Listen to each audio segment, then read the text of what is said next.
OnePlus 7 Pro, we got a review. New AMD NAVI GPU leaks. Anker Soundcore Liberty Lite ransomware still has Baltimore shut down. ServoSocks and other shiny things from MakerFaire 2019. All coming up on TekThing. A big shout out to our patrons. Without your support via patreon.com/TekThing, we couldn't make the show for you each and every week. Join the crew that makes TekThing possible at patreon.com/TekThing. I'm Shannon Morse. And I'm Patrick Norton. And this is TekThing, where we have something useful in every single show. Oh my goodness. If you're thinking about buying a new PC, laptop, GPU, case, CPU, motherboard, just wait a week. Wait a week. Please. Computex 2019, the biggest computer show in the world, or at least the most important in a lot of ways, runs May 28th to June 1st. We're already seeing AMD NAVI leaks ahead of AMD's keynote on May 27th.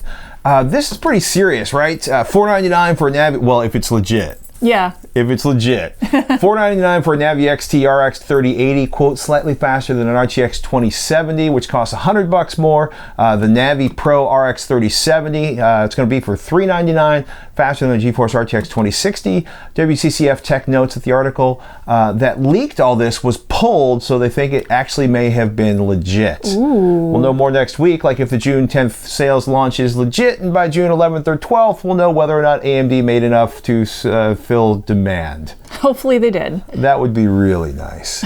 just one time a GPU manufacturer made enough GPUs for launch. Yeah, that would be really nice. Yeah, which is something new. Expect news from most of the major PC vendors. Oh, and the Oculus Quest, it's here. Oh, yes, yeah. So by the way, Oculus Quest are in stock for pickup, at least at our local Best Buy here in the Bay Area. Yeah. We actually did this really awesome review, well, Patrick did, of the Quest and Rift S with Tested's Norman Chan way back on episodes 228. So if you're really interested in these, you should definitely check out that interview. Norman goes into lots of detail. Norm made it awesome, not me. Yes. And he talks about the Rift and the Quest and who should buy which one. He's awesome. I was kind of surprised that, because I saw the pre-orders, they're like, you can pick up day of, and I was kind of surprised that they're not sold out yet. Yeah, me too. They'll sell out right before I'm ready to buy one. Hopefully that means that, they just made a ton of them so they were ready to go, and it doesn't mean that nobody's buying them. It's that new GPU model we're looking for. Yes, exactly. Say hello to the OnePlus 7 Pro. Ta-da! That's a lovely screen. Isn't it lovely? This is OnePlus's newest flagship killer, and it's a huge upgrade from the last one that I reviewed, which was the OnePlus 6T. So the 7 Pro starts at $669 for 6 gigs of RAM and 128 gigs of storage, and that is the minimum that you can get. Goes up from there, $699 for 8 gigs of RAM and 256 gigs of storage, and this one that I have here is 12 gigs of RAM, whopping whoa, and 256 gigs of storage. So by the time you get 6 to 8 gigs is like the sweet spot. You can keep 5 or 6 mega applications open simultaneously without them being written back to the main storage. And here we have 12 gigs of RAM. So we're basically getting into small PC territory.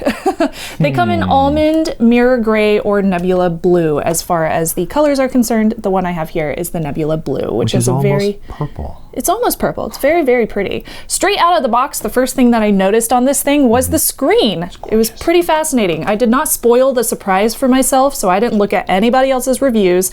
And as I was curiously looking around for the front-facing camera, I was also in awe of the bezel-less screen. So it is a 6.67-inch AMOLED display. Where's the notch? We'll get to that. We will get to it. Quad HD plus resolution, 516 ppi. That is higher than the 3A that I just reviewed. And it also has this really nice 90 hertz refresh rate, which I thought I would never care about. OnePlus says that this will help keep scrolling and moving around on your phone seamless and really smooth, like you can see here. I can't help but think that they achieved this really fast refresh rate by using that 8 and 12 gigs of RAM. It is noticeably smooth compared to the 60 hertz of my Pixel, but that is not something that bothers me either way. I actually thought it was really nice. I gotta ask, a lot of Quad HD phones we've seen have horrendous battery life. Can you give us a tease as to what the battery life was like? Good, actually. Yeah, on par with my Pixel 3. Yeah, I know. It probably helps that the battery is a little bit bigger too. I'll get to that. So night mode has also been improved. Brightness levels can get darker now.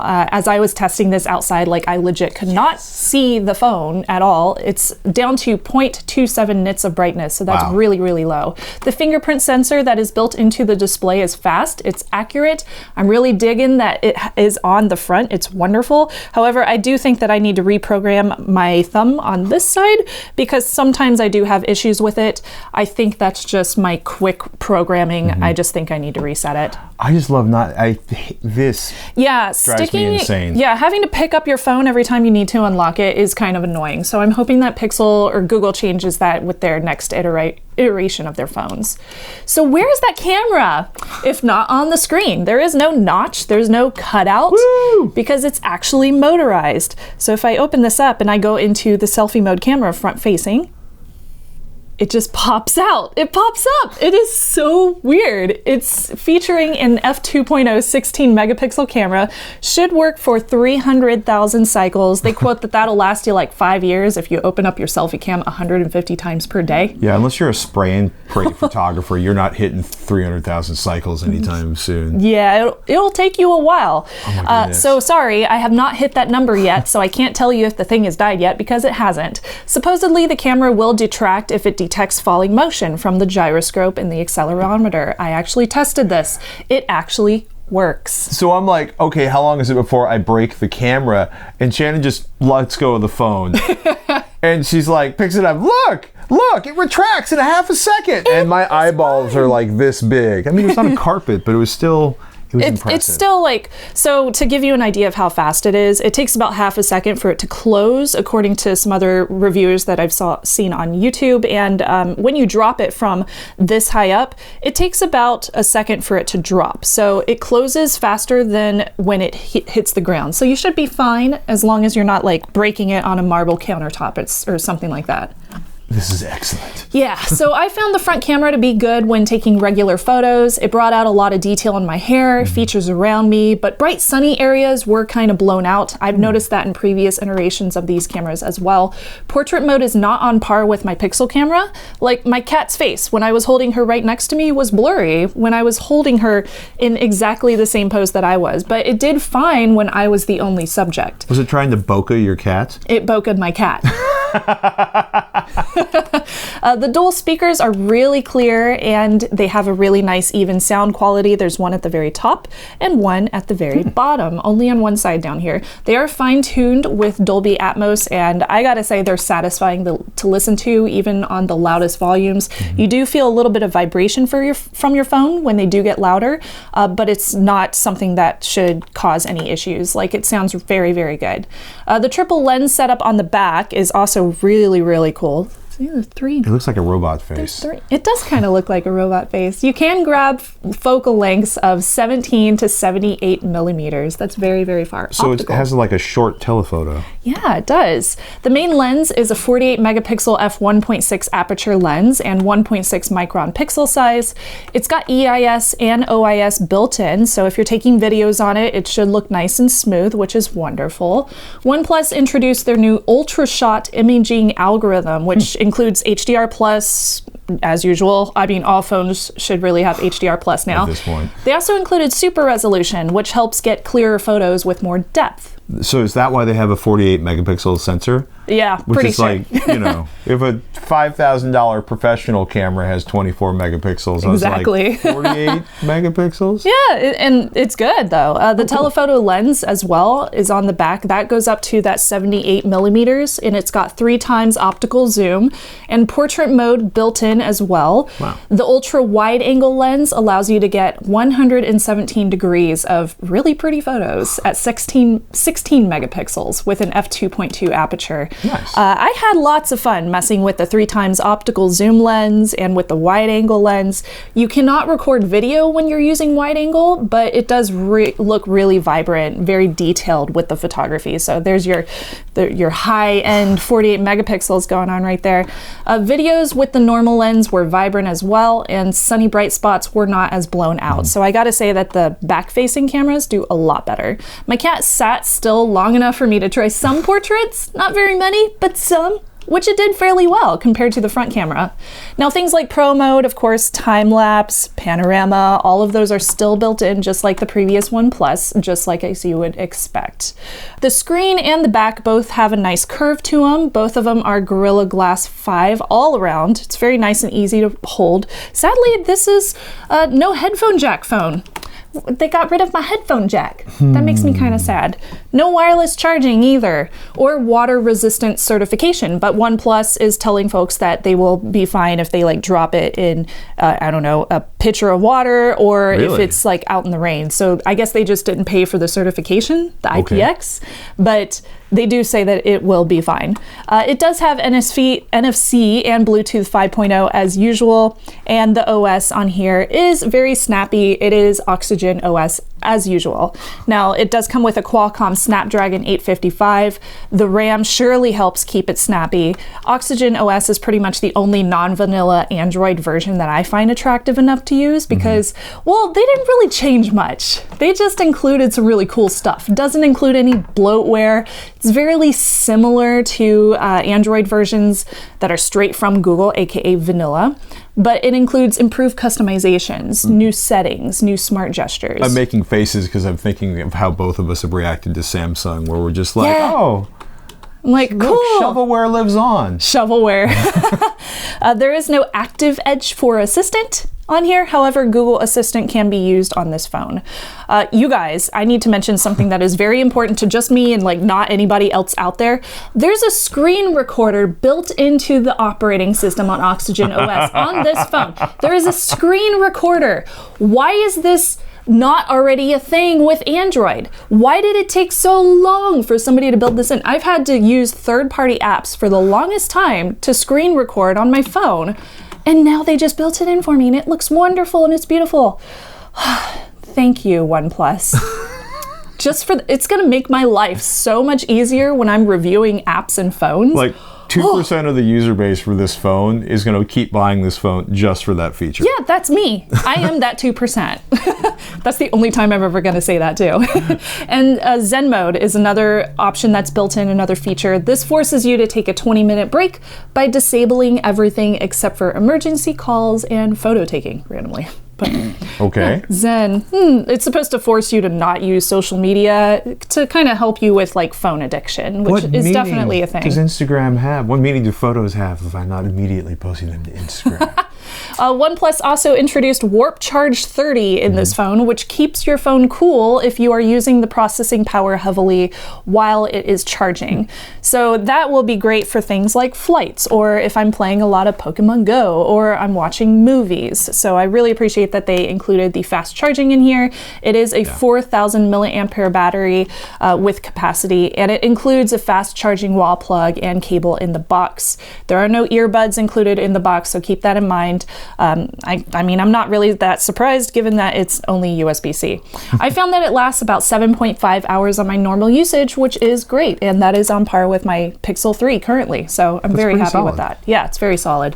I think that it could do better if you go into your settings and you drop it down to 60 hertz, which you can do. Yay, customizations, but it's a very, very good phone. So OnePlus continues to impress me with their premium products. They've always been really good, and they've always had really great prices too. Yeah. So I think 12 gigs of RAM is probably overkill unless you are doing some serious gaming on this beast. Or if you have 5 or 6 massive apps you want to keep open all the time. Yeah. Because almost everything's designed to work well within 4 gigs. Yeah. And by 8, you should have all the space you need for like 5 or 6 apps full time forever. So you could totally save some money, just get the 6 or 8 gig models, but would I recommend it? Absolutely. So if you have any questions about the OnePlus 7 Pro, it is totally pro. If you're wondering where a OnePlus 7 is, apparently they're going to release one internationally. So this is the US version. Then definitely comment below, ask me questions. I love this phone. I was really excited to test it out, and I'm very happy that they sent one over to review. Do you replace your Pixel with it? It doesn't work on Google Fi. There you go. Well, officially it doesn't work on Google Fi, so I would have to switch carriers. So close, so close. MakerFaire Bay Area, aka the original MakerFaire, or as I like to think of it, the mother of them all. The mother MakerFaire. Oh my goodness, with all due respect to Cheyenne's Frontier Days, and the daddy of them all, I guess is what they call that. It was a little smaller, a little less crowded this year, and the big rumor, thanks to an article with Make, or that the leaders at Make did with the Chronicle, our local paper, is that it might be the last MakerFaire, at least at that location. Really? That was a lot of people were talking about that. Whoa. So, you know, they basically need some major sponsorship. Most of the makers don't pay for their space. The space is very expensive. And it's not particularly inexpensive if you want to sell stuff there to get a booth. But so they're looking for large corporations that are interested in stepping on board. For example, Intel pulled back all of their support this year because Intel decided to concentrate on making CPUs rather than making strange gadgets for drones. In any case, there are still more than 200 mini Maker Faires around the world. And for a lot of folks, I gotta say, attending one can be a really transformative experience, though, hey, not everyone has Adam Savage doing his sermon on Sunday in the rain like a boss. Or me realizing I was just talking to Joseph Prusa in the Prusa 3D booth about their multi-material upgrade kit because he was there. Not to mention everything from breadboarding and soldering to knitting and coffee roasting and, of course, Faire. My favorite part. Oh my goodness. And most of my time was spent in the Take-A-Party booth, but I still caught a few things. First up, Small Change Arcade. I walked by this every time I walked in and out of the building we were in. They had several classic arcade games on display, built with the original boards, or at least legit EEPROMs and CRT displays. 40% of the time, 100% of the fun, smallchangearcade.com. I never got a chance to play one. They look awesome, though. There were lines on those. And apparently they have a bunch of them arrayed in bars. Oh, cool. In San Francisco. Yes. I met the ServoSocks folks when we were loading out. If you've ever had problems mounting a servo to make something move, this is really slick. It's recycled HDPE lumber, some laser cut mounts, shape, cut, screw, drill, sand, carve, and recycle and not trash your servos. It's pretty cool. They've got an Indiegogo going now. You can find information on that at servosocks.com. I know somebody who would really like one of these. It's funny you mention that because word is that the Northern California Haunters group, our haunts are to DIY for, they bought a pile of ServoSocks. They had a really cool DIY haunted house. I kept thinking, they were right next to us, and I kept thinking of your mom the entire time. Oh, yes. They had this really cool DIY haunted house. They're encouraging folks to learn how to build their own. Your mom would have blended in. She would have loved these people. Why we mentioned my mom is because she is a haunter as well. She builds her own haunted house at home. So yeah, she would love it. Oh my goodness. My boys love balsa gliders, which disintegrate.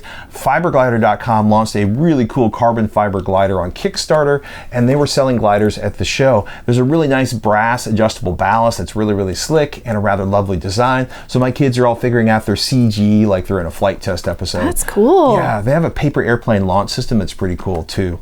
Now, Splinter Cycles had a home-built wooden bicycle frame, which was gorgeous. Wood as an engineering material is a really awesome read on their website, and it turns out what works for a road bike might not be sturdy enough for mountain biking. The whole headset broke loose out of the front of the frame, so he got to figure out sort of the engineering on how to make his construction stronger. In full whimsy mode, thanks to Caleb from Make for the heads up on Tetsuji Katsuda's Music Craftel Allegro, your basic wind-powered xylophone playing paper kitty construction. I love these, they are so cute. And if you listen, you can hear them hitting the xylophone. It makes me so happy. Apparently there are plans for those online. I haven't found them yet, but he also has a really, really cool feed on Twitter. I love Sparrow and Sundry's shadow boxes, these gorgeous colors and compositions. SparrowandSundry.com, and big shout out to our friend Ed. It's because of him I was part of the fair this year, helping to run the Take-A-Party booth where we got folks hand-on with tools, how to use them, how to get inside stuff, to see what you can recycle out of them, how things work, and to look for parts. I want to thank Ed. I want to thank everybody who stopped by or donated gear. And of course, iFixit. They were kind enough to donate a pile of tools for us, which was a total lifesaver. It was really cool to give back to an event that has meant so much to my family and I. Oh, by the way, a shout out to Urban Octopus where I bought this t-shirt. The Bubble People had these incredible stars made out of tiny bubbles, foam stars, that were floating over the parking lot and landing. And I didn't think to get video of them because I figured I'd find them later, and I never found them. But I need to know how that works because it was so cool.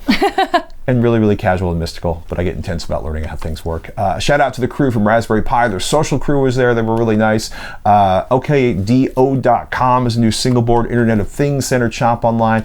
And the Ritual Coffee Airstream, which kept me functioning with coffee. And my son spent a lot of quality time with his marshmallow shooter and over at their booth. So thanks to the marshmallow shooter people. Awesome. And thanks to everybody that's a part of MakerFaire 2019. And hopefully we'll have another one next year.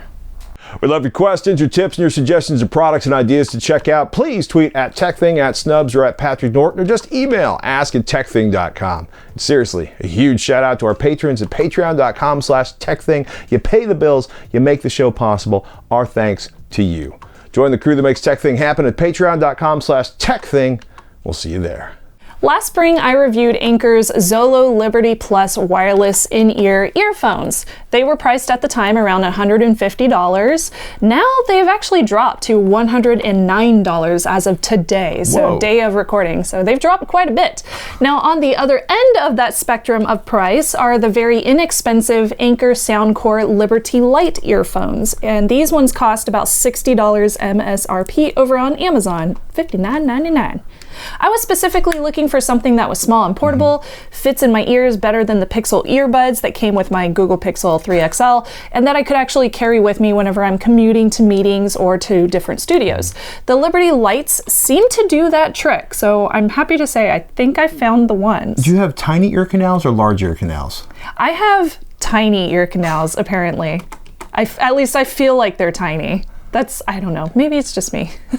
Well, if you can't find them, right, but if you can't find a tip that seals, or that, you know, because I had one, it was funny that, you know, the earbuds were like this big. Yeah. I couldn't actually get them to seat, and they're like, oh, we don't know, like, I don't know, I had some weird prototype earbud for, you know, King Kong, but if they don't fit, you don't get bass. Yes, exactly. So. And I'm a bass head, as we know. So my largest problem with the Liberty Pluses were the sizing. They just did not fit my ears. They tend to fall out, or they tend to like make the main part of my ear feel really sore after a while. And the price as well. They were pretty pricey. So the Liberty Lite ended up saving me $100 off MSRP almost, and they actually fit my ears. So these ones are smaller, and they are a little bit lighter than the ones I tested previously. I wore them on commutes to Oakland, which usually take about an hour from where I am, and on a short flight to Disneyland too, and they did not make my ears feel sore or achy. Cool. Very, very happy about that. It helps that they also included a ton of ear tips, so I did have to size down from the ones that they actually had on the box or on the earbuds whenever you purchase them. So they had extra small, medium and large ear tips. And then they also have the ear wings, which is the little extra piece that goes around there. Extra small, medium, and large. So you can find your perfect size. Does an ear wing go over your ear or up in that part of the ear I don't know the name of? They go up in that part of the ear that you don't know the name of. So when you set it inside your ear, is this right? Yeah, that's the right ear. You twist them sideways, and then that little wing tip kind of sits behind that little curvature of your ear. Yeah, I don't know. I should ask my dad for this stuff because he's a nurse. I don't know what the names of all the things are. We need the nomenclature of the ear parts. Like I know like the pinnae all in total. Battery life. Ear parts. The Liberty Lite does not have such a long-lasting battery, but they still pack a really healthy bass punch, and the charging case is very quick to charge them to 100% capacity, which is awesome. These ones are not for like long-distance flights, as they don't include noise cancellation for that flight, but they are good for workouts and for commutes. The battery will get you about 3.5 hours of charge before you actually stick them in your case, so they will eventually die on you. But the case itself will give you an extra 9 hours of juice right as you plug them in, and then it automatically starts charging them before you need to charge the case through its micro USB port. So technically you could get around 12.5 hours of battery life out of these, and so far that seems to be the case. They magnetically attach to the charging case, which is great, so I don't have to worry about them flinging around in my purse or anything. And there's 3 LEDs on the front of the case that tell you when it's sitting at 100% charged, and you can see those drain as they charge the little earbuds. As far as the workouts go, these are sweat resistant, so if you drop one in water, it should be fine, since the earphones include IPX5 protection. And as far as sound quality goes, because that's the most important part, like I mentioned, deep, strong bass, which I love, especially I am a bass head. Especially once you find that perfect fit too, then they sound so good. Highs and mids are not as beautifully crystal clear as say like your OneMores, which always tend to do awesome. But for the price, I'm satisfied. Like if I'm listening to a podcast, I might notice that it's not as crystal clear as I would be used to, like say if a person's talking right next to me, but they do a very good job for, you know, $60. They do include the graphene coated drivers and stereo performance even when you make a phone call. Phone calls are very clear, and I do appreciate that they are in stereo, which is really cool. Plus my husband could hear me very well through the built-in mic, which is also on the earbuds. Nice. So lastly, connecting. It's a breeze. You will need to pair them to your phone upon unboxing via Bluetooth, and they are version 5.0 of Bluetooth. But after that, they automatically turn off whenever you put them back in the case, or they turn on whenever they are taken out. And they automatically connect to your phone thereafter, and then they disconnect whenever you put them back in the case, which is so cool. It worked the way Bluetooth is supposed to work. Yeah, it just works. And it just works is great for these kind of products. Their range is about 30 feet. That's customary for Bluetooth. I didn't have any issues with disconnections if I put my phone in my purse, which I usually wear on my left side, or in my back pocket, which is usually on the right side. So the signal strength was very good. And they do say that the right one is the one that is Bluetooth connected to your phone. Okay. The left one connects to the right one, so it's kind of daisy chained down to your phone. But I didn't have any issues with disconnections or problems like that if I moved my phone to different parts of my body. So I'm definitely happy that I purchased these. They have helped me tune out a ton of the world whenever I'm on my local transit, and sometimes you really need that when you're on local transit. And they are comfortable to boot, which I did not think that I was going to find for a very good price. So I think that it helps that these are slightly smaller than the Liberty Pluses that I checked out previously. I think they're definitely a great contender in the sub 100 price bracket for truly wireless earbuds. I know OneMore just introduced some truly wireless ones. At least I saw something about that on the internet this week. Supposedly they're either released or on sale or about to ship. We'll find out more about those when we can. So I'm excited to hear about those too. But if you have any questions on these, I bet you can go to @snubs on the Twitters, or you can comment below, because we do read all of those comments. Please do. So I was searching for something else and stumbled across something that really blew me away this morning. A ransomware attack demanding $70,000 has pretty much shut down Baltimore city government. Oh no. All I could think was, why?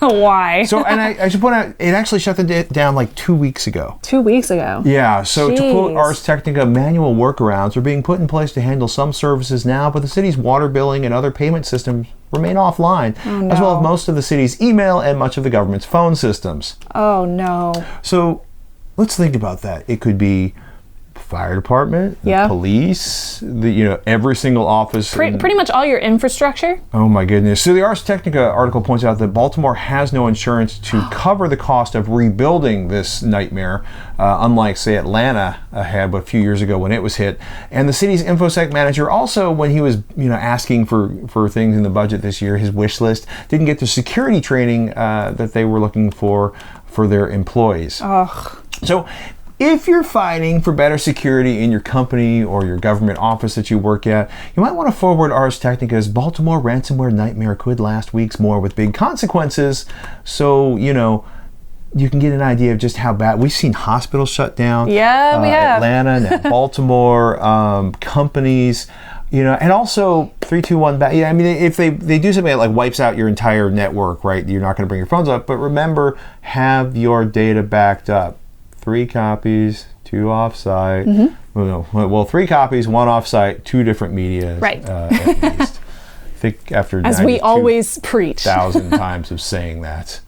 A lot of folks have been asking about our new location. We are still tight with Hack. This is my house.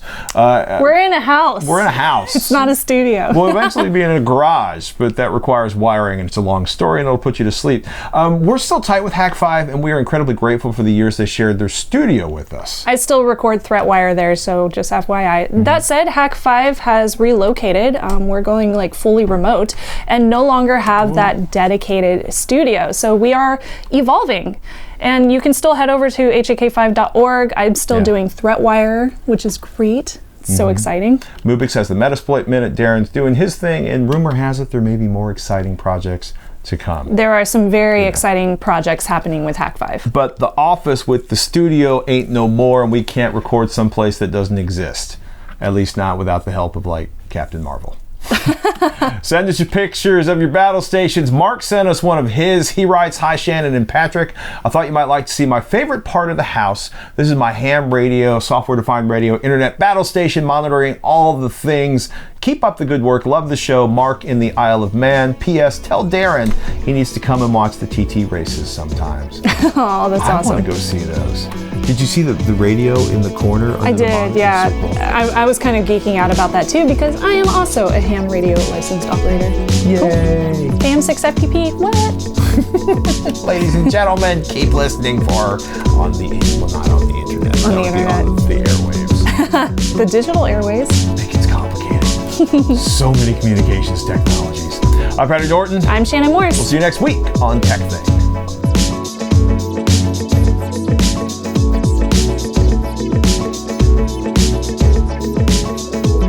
Do you have an external antenna on your house for your ham radio? I don't, not right now. That requires a lot of work and setup. But I do have a Yaesu, I think is how you say it, really nice desktop radio that was handed down to me from my Elmer. And I also have a couple of the little portable ham radios that you can take to conventions and stuff, and I do take those with me to Battlefiends? Battlefiends, yep. Those things are amazing. Battlefiends are great. I mean, they're super cheap. The programming them is really annoying and hard, but once you get it set up, like, you don't have to worry about it. So, and their charge lasts a long time. And if you bought a Battlefiend off Amazon and don't have a license, you're illegal. Nah, whatever. People buy Battlefiends all the time. I do. Technically, I think you're supposed to be licensed. If you want to transmit, you have to be licensed, yeah. So if you just want to lurk. Yeah, if you want to lurk, if you just want to, like, listen to truckers, that's fine. You can do that. What a lovely hobby. That's, yeah.